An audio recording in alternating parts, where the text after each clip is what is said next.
დილა მშვიდობისა. შენ იცი რა არის გული? და ფილტვი რა არის იცი? კუჭი?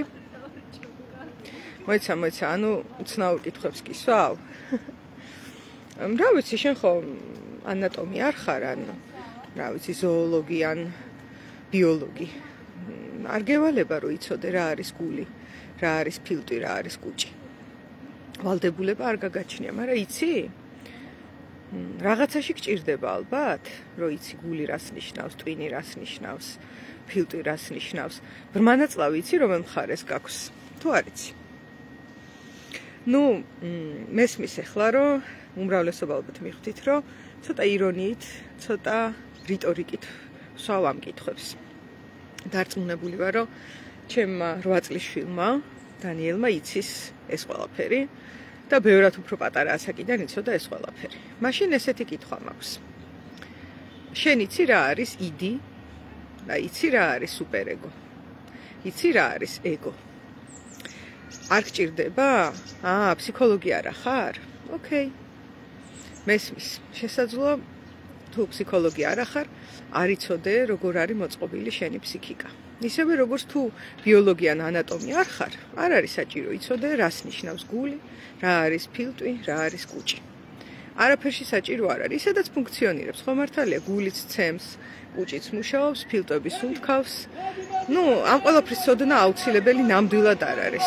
ასევე არ არის აუცილებელი, რომ ადამიანმა ისწავლოს თავისი ფსიქიკის აგებულება. ის ისედაც მუშაობს.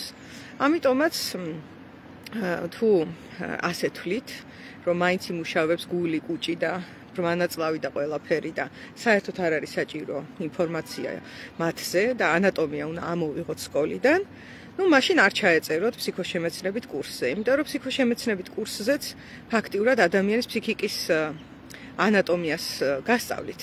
სულ 10 შეხვედრაა და აი ეს გეცოდინებათ რა არის იდი, რა არის სუპერეგო, როგორ მუშაობენ ისინი, სელფი რას ნიშნავს, დაცვის მექანიზმები როგორია, აი მაგალითად ბრმანაწლავის სიმპტომატიკა როგორია, ხო იცით? მარჯვენა მხარეს თუ აქ ტკივდა და ფეხზე თუ გადავიდა და სიარულში შეგიშალა, სასწრაფოდ ექიმთან გარბიხარ და ეს თუ არ იცი, შესაძლოა ძალიან ცუდად წავიდეს ეს ამბავი. არა და ბრმანაწლავის ოპერაცია უმარტივესია. ეს ხო ყველა მიცით.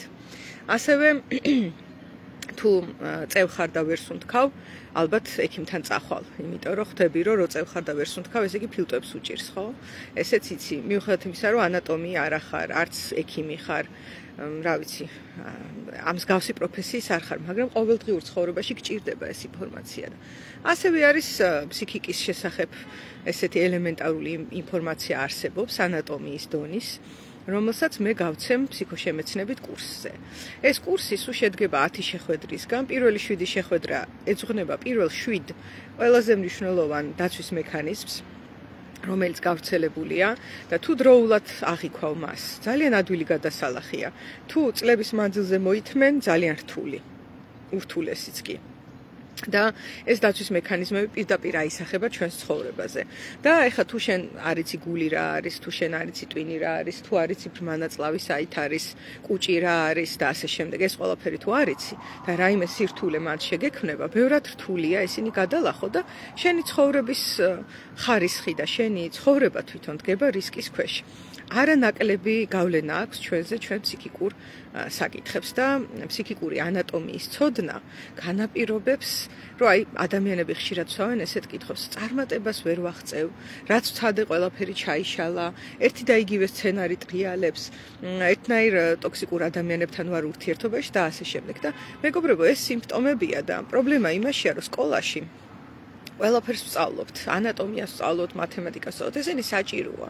მათემატიკოსები ხო არა ხართ, რომ იცით 2-ს მიუმატოთ 3 რამდენი, ან ფულის დათვლა რო შეგვეძლოს, ან გადასახადების, ან მიმატება, გამოკლება, გამრავლება, გაყოფა, ესენი რაში გჭირდებათ მაშინ, თუ მათემატიკოსები არ აპირებთ რომ იყოთ, ხო? ალბათ გჭირდება რაღაც დონეზე. ასე წერა კითხვაც. აი რაში მჭირდება წერა კითხვა, მე ქართული სპეციალისტი არა ვარ. ესე შემიძლია ვთქვა, რა ქართულის ისა ვარ, მკვლევარი ან ენათმეცნიერი არა ვარ. თუმცა მირჩევნია ვიცოდე სად იწერება თ და სად იწერება д. სად გამოითქმის თ და სად იწერება դ და პირიქით. ეს ალბათ ჯობს რომ ვიცოდე. ასევე ალბათ ღირს ვიცოდე როგორ იწერება სასვენი ნიშნები მიახლოებით. იმიტომ კი არა რომ მე ენათმეცნიერი ვარ. იმიტომ რომ როდესაც ჩემს სათქმელს დავწერან ვიტყვი, გასაგები იყოს მათთვის ვინც წაიკითხავს მერე და ვინც ცდილობს რომ ჩემს მიერ გაგზავნილი შეტყობინება მიიღოს და წაიკითხოს. თუ არ ვიცი ეს ყველაფერი შეიძლება ჰაერში გამოეკიდოს ჩემი დაწერილი სიტყვები და პირიქით გაიგონ თავდაყირა ანუ კუღმა. ასევე არის ფსიქოლოგიის ცოდნაც. მე ფსიქოშემეცნებით კურსზე არ ვიძლევი რაიმე სერტიფიკატს, იმიტომ რომ ეს არ არის პროფესიული კურსი. ამ კურსს ვინც გაივლის არ ნიშნავს რომ ის თერაპევტი გახდება ან შეუძლია თერაპიები ჩაატაროს, ეს ასე არ არის. თერაპიებს რა თქმა უნდა და პროფესიას სჭირდება წლობით პრაქტიკული და თეორიული ცოდნის დაგროვება და ეს მთელი ცხოვრება გრძელდება და ფოკუსირება კონკრეტულ მიმდინარეობაზე, ისევე როგორც შეიძლება კუჭი იცით რა არის, მაგრამ კუჭზე ოპერაციას ხო ვერ გააკეთებ, არა თუ ქირურგი არ ახარ. აი ეგ არის ქირურგი რო გახდე, აღარ მახსოვს ან 12 წელი თუ რაღაცა სწავლობ და მე შეგიძლია კუჭზე ოპერაცია გააკეთო. ჯერ ასისტირებას აკეთებ, მე ამას, მე იმას და ბოლოს გადადიხარ იმაზე, რომ ოპერაცია ჩაუტარო სხვას, მაგრამ ის რომ იცოდე კუჭი როგორ მუშაობს და მაგალითად კუჭი გტკივა თუ არ გტკივა, მე ამის შედეგად რა უნდა გააკეთო, დააიგნორო ეს კუჭის ტკივილი თუ არ დააიგნორო და ასე შემდეგ, ეს ცოდნა არის ძალიან მნიშვნელოვანი, ბავშვობიდან გვაქვს ეს ცოდნა, ხო? და რაღაცნაირად უგულებელყოფილია, რომ ასეთივე მნიშვნელოვანია ფსიქიკის სიმპტომატიკის ცოდნა. და ეხლა როცა აქ წერია, ნახეთ სათაუში რა მიწერია, იცი რა არის გული? იცი რა არის ფილტვი და კუჭი და ეს ალბათ ცოტა დამცინავად ჟღერს, ხო? არა მეგობრებო, დამცინავად არ მიწერია, ძალიან სერიოზულად ვკითხულობ, იმიტომ რომ შევნიშნე, რომ გული, კუჭი და ფილტვი და ესეთი რაღაცები ყველა მიცის, მაგრამ ფსიქიკა როგორ არის მოწყობილი, იდი რა არის, სუპერეგო რა არის, ეს არიციან. გუშინდელი ლაივის ჩაწერის შემდეგ რამდენიმე ადამიანმა მომწერა და მითხრა, რომ რა არის იდი. და მე მივხვდი, რომ ანუ 8 მილიარდი ადამიანი დადის დღეს დედამიწაზე და არც ვიცი რამდენი იქნება ვინც იცის იდი რა არის. და ეს იგივეა რომ არ იცოდე რა არის გული მაგალითად. თუ შენ სუპერეგო არ იცი რა არის, ძალიან გავს იმას რომ არ იცოდე რა არის ტვინი. თუ შენ არ იცი რა არის სელფი, ძალიან გავს იმას რომ არ იცოდე პირობითად რა არის კანი. კანი რა არის მეგობრებო. აი ესეთი საკითხია ეს. თუ შენ დაცვის მექანიზმები არ იცი, როგორია და როგორ მუშაობს, ეს ნიშნავს, რომ შენ არ იცი, რომ კბილის დაჩირქება სახიფათოა. რომ თუ მარჯვენა მხარეს რაღაც აქტივდა მუცელში, უნდა გაესიჯო ბრმა ნაწლავზე, ეს არ იცი. ან თუ მაგალითად რო დადიხარ ქოშინებ, გულზე ხარ მისასვლელი და საკითხავია, რომ გული როგორ მუშაობს, რომ თქვა დადიხარ და გიჭირს სუნთქვა. ან თუ წევხარ და ვერ სუნთქავ, ესე იგი ფილტვებია სანახავი, ეს ხო იცით ყველამ. აბა თუ იცით, რა დაცვის მექანიზმები არსებობს და რა სიმპტომატიკა ახლავს მათ, რა დროსაც ალბათ ღირს რომ მიხვიდე ფსიქოთერაპიაზე. არა მგონია. ადამიანები ფსიქოთერაპიაზე ინტუიციით მოდიან ხოლმე. აი როგორ ინტუიციით იცი, რაღაცა ისე არ არის. აი ამას გრძნობენ საბედნიეროდ. სხვა შორის სამედიცინო სფეროშიც არის ეგ და მე ძალიან ვენდობი ადამიანის აი მაგ ინტუიციას, რომელიც წაიყვანს ხოლმე ექიმთან რა. ეხლა ბოლო დროს ქონდა ჩემ შუათანაშვილს აჩემებული ქონდა, რომ MRT უნდა გადავიღო. MRT მინდა, ესე დადიოდა. 15 წლის არის და რამდენიმე ექიმთან მივიყვან და ყველა ექიმი უხსნიდა, რომ არ გჭირდება MRT, არ უნდა გადაიღო MRT, რა გინდა MRT, წელის ტკივილი არაფერია, რაღაც მასაჟებს გაიკეთებ, ამას იზავ, იმას იზავ და აი მე ჩემი პროფესიიდან გამომდინარე, ძალიან გულდასმით მივიღე, რომ ბავშვი 15 წლის ადამიანი ამბობდა, რომ მე მინდა MRT. ნეტა რას ნიშნავს მეთქი, აი როგორ ამბობს ამას? რომ მას უნდა MRT, ხო, ინტუიციაა გაგანია, ხა მან არ იცის ეს ყველაფერი, ხო, ესე ცნობიერად და პატივი ვეცი მის ინტუიციას. წავიყვანე ესეთ ექიმთან, რომელიც ძალიან დიდი პროფესიონალია, მან დაუნიშნა MRT და გამოირკვა, რომ სჭირდებოდა MRT და რომ მივედით დროულად და ეხლა მკურნალობას აბსოლუტურად ექვემდებარება ის წელის ტკივილი რაც აქვს და გაუვლის.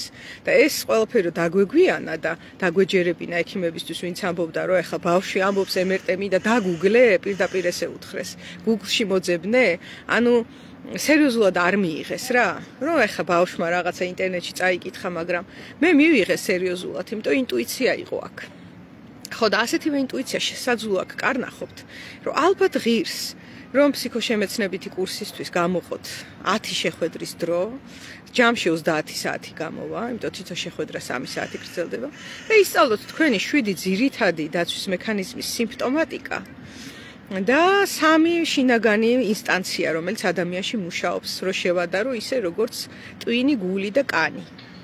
რო იცოდეთ მერე, რომ კანზე გამონაყარი რას ნიშნავს, თქვათ თავბრუსხვევა, რომ ყურადღება მისაქცევია და ასე შემდეგ. რა, ეხლა ვადარებ ფიზიკურ სიმპტომატიკას.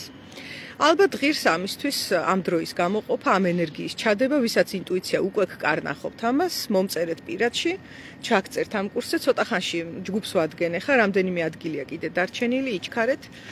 სულ 7 ადამიანი იქნება, მეტი არა. და ცოტა ხანში დაიწყება ეს კურსი.